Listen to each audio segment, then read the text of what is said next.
स्वागत है दोस्तों। आप सब कैसे हैं कमेंट बॉक्स में जरूर बताइएगा। और दोस्तों आप सबके लिए एक प्यारा सा लेके आए हैं नाच गीत। कहा हुआ गीत है। कहा हुआ गीत लेके आए हैं।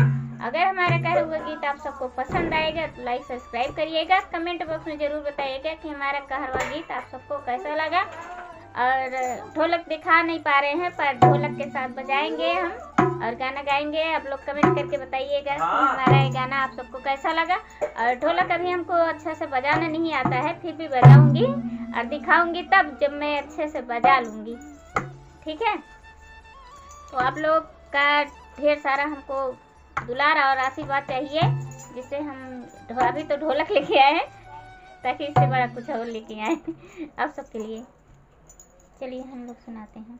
सुंदर नारी गगरिया भर कहीं से, सुंदर नारी गगरिया भर कहीं से, सुंदर नारी गगरिया भर कहीं से, सुंदर नारी गगरिया भर कहीं से, वही रे कुंवरवा पे ससुर दिखा डेरा, वही रे कुंवरवा पे ससुर दिखा डेरा, बिना काढ़े घुघुटवा भरब कहीं से, बिना काढ़े घुघुटवा भरब कहीं से, सुंदर नारी गगरिया भरब कहीं से, बिना काढ़े गगरिया भरब कहीं से, वही रे कुंवरवा पे जेठ दिखा डेरा, वही रे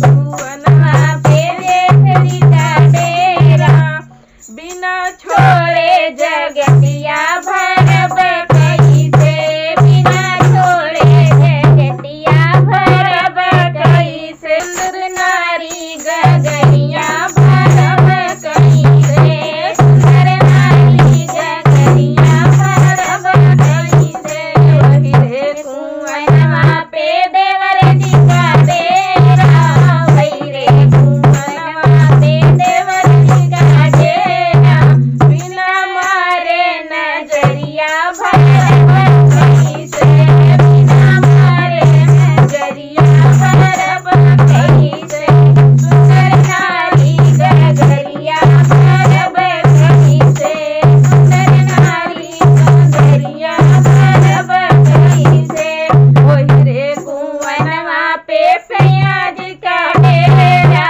वही रे कुंवरवा पे पियाज का डेरा, बिना मारे मुसुकिया भरब कहीं से, बिना मारे मुसुकिया भरब कहीं से, सुंदर नारी गगरिया भरब कहीं से, सुंदर नारी गगरिया भरब कहीं से, सुंदर नारी गगरिया भरब कहीं से। दोस्तों हमारा गाना आप सबको कैसा लगा कमेंट बॉक्स में जरूर बताइएगा। और ढोलक की आवाज़ हमारी कैसी लगी वो भी बताइएगा, क्योंकि अभी अच्छा से बजाना नहीं आता है, सीखूंगी धीरे धीरे तब। मिलते हैं नए गाने के साथ नेक्स्ट वीडियो में। तब